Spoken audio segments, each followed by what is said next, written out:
Hi అండి. ఈరోజు మన రెసిపీ వచ్చేసి ఎమ్మీగా ఉండే చికెన్ బిర్యానీ అండి. అది మీలో ఎంతమందికి ఇష్టమో నాకైతే చాలా ఇష్టం అండి. చూస్తూ ఉంటేనే నోట్లో నీళ్ళు ఊరిపోతున్నాయి కదా. అది మన చేతులతో మనం చేసుకొని తింటే ఆ రుచే వేరు తెలుసా. ఇంకెందుకండి ఆలస్యం, వీడియోలోకి అయితే వెళ్ళిపోదాం. దానికోసం అయితే నేను బాస్మతి రైస్ అయితే తీసుకున్నానండి. ఈ రైస్ని అయితే కేజీ చికెన్కి నేను కేజీన్నర రైస్ అయితే వేస్తున్నానండి. మీ ఇష్టం అండి, కేజీకి కేజీ కూడా వేసుకోవచ్చు.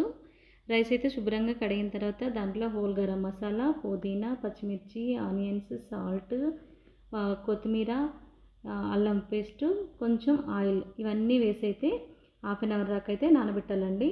ఈ లోపుగా అయితే మనం చికెన్ అయితే మ్యాగ్నేట్ చేసుకుందాం కదా. దానికోసం అయితే నేను ఫస్ట్ అయితే కేజీ చికెన్ శుభ్రంగా కడిగి దాంట్లో సాల్ట్, పసుపు, అల్లం ఇలా 3 అయితే కలిపేసానండి.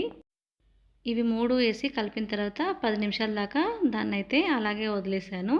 ఆ తర్వాత మళ్ళీ దీంట్లో కూడా హోల్ గరం మసాలా, ఆనియన్స్, మిర్చి, మీ రుచికి తగినంత కారం అయితే వేసుకోండి. నేనైతే 2 స్పూన్ల కారం అయితే వేస్తానండి, కొంచెం స్పైసీగానే తింటాం కాబట్టి.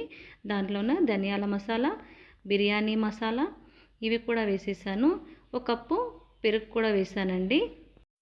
పెరుగు కూడా వేసిన తర్వాత 2 పెద్ద సైజు నిమ్మరసం అయితే తీసుకొని అయితే వేసానండి. ఆ తర్వాత గుప్పెడు పుదీనా, గుప్పెడు కొత్తిమీర, ఫ్రైడ్ ఆనియన్స్ ఉంటాయి కదండి, అవి కూడా వేసేసాను అండి.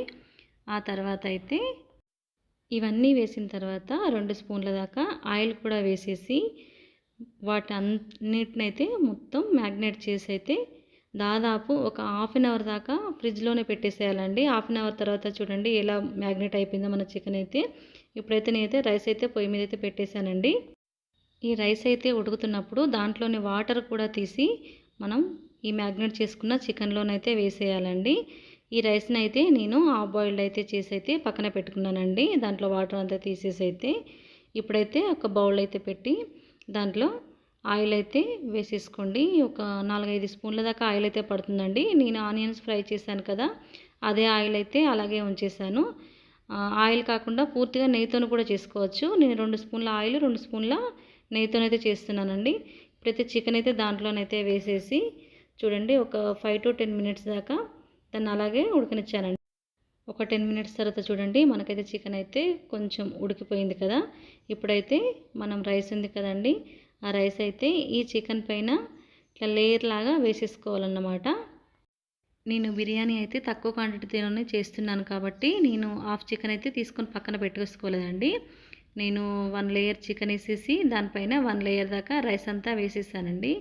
దానిపైన ఫ్రైడ్ ఆనియన్స్ ఉంటాయి కదా, అవి కూడా వేసేసి పుదీనా, కొత్తిమీర వేసాను. ఈ లెగ్ పీస్లు కూడా లాస్ట్లో ఉంటే మొత్తం చిన్నగా అయిపోతాయి అనేసి అయితే నేను తీసి మళ్ళీ పైన పెట్టేశానండి. కొంతమంది ఫుడ్ కలర్ యూజ్ చేస్తూ ఉంటారు బిర్యానీ కలర్ఫుల్గా కనబడాలని, కానీ నేను అసలు ఫుడ్ కలర్ వేయనండి. నేనైతే ఇలా ఆయిల్ అయితే తీసుకొని దాంట్లో కొంచెం పసుపు అయితే వేసేసి ఇలా రైస్ పైన అయితే వేస్తూ ఉంటానండి. ఇది మాత్రం కంపల్సరీగా వేసుకోండి, ఫుడ్ కలర్ అయితే అస్సలకే యూజ్ చేయకండి.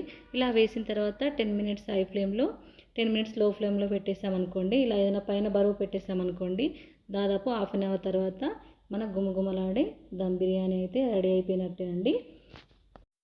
ఒక్కొక్కరు ఒక్కొక్క విధంగా చేస్తూ ఉంటారండి. నేనైతే మ్యాక్సిమం ఇలాగే చేస్తూ ఉంటానండి.